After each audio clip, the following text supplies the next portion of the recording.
พรุ่งนี้ครับนำนะครับขอบคุณครับราคาดีได้ราคาดีต่อสองมา1,100ไอ้นี่ไอ้เจ้าไอ้เจ้านี่เป็นทีมงานขอที่ฉลองชาติหรือพอเมืองเพชรบันทึกภาพครับให้ทุกหลังขนาดนั้นไม่ทำเดินเข้าเพื่อนก็ได้นะเชิญนะข้าแถวขึ้นเชี่ยวนะถอยหลังนะตัดผู้หญิงกัน5 2ใบเดี๋ยวมองกล้องครับ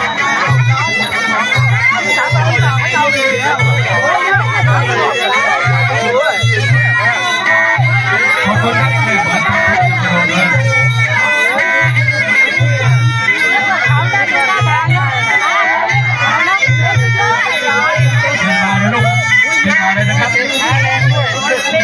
ยิ่งคิวกับเพชรนาวินกันเลย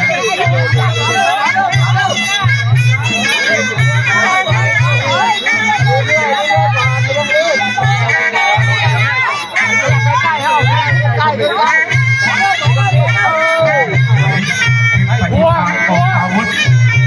สายตาฝีมือล้วนๆยิ่งคิวขึ้นมาด่วนยิ่งคิวกับเพชรนาวินขึ้นมาด่วน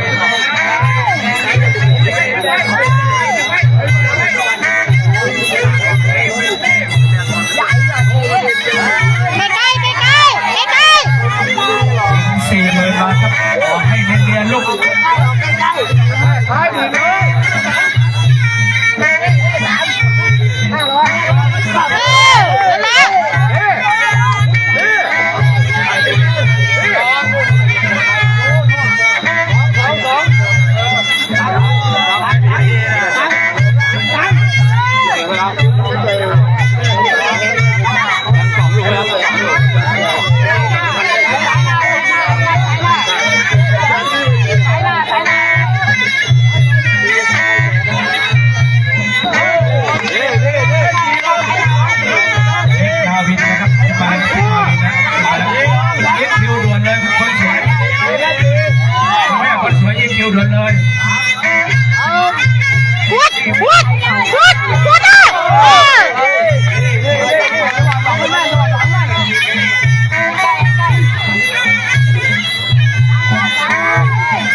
พลอยงามมายังพลอยงามถอยหลังเลยช่วยไ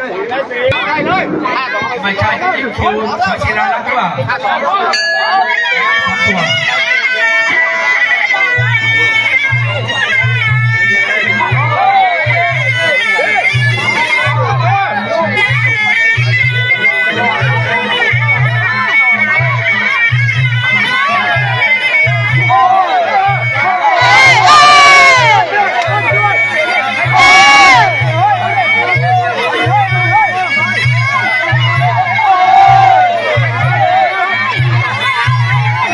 Go, go, go!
40,000 บาทคู่ต่อไปเป็นสุดยอดมวยเล็กอีกคู่หนึ่งครับ ดีแล้ว ยิงคิว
สูงเกินจากการ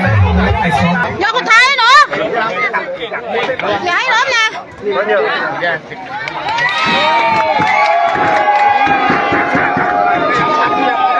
เจ็ดดีไปเลยไม่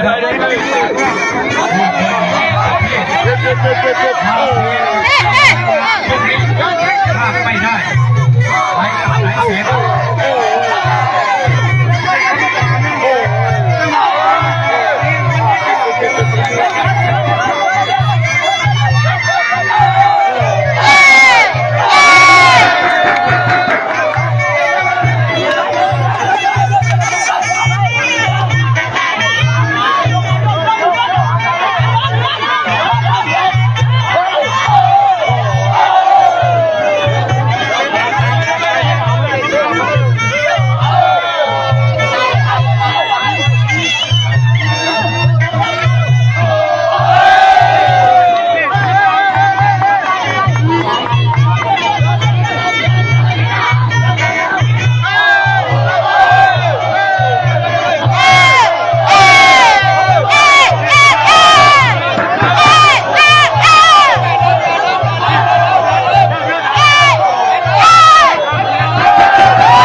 ลองรับค่าตัวไปก่อน ก็ไม่กล้าต่อ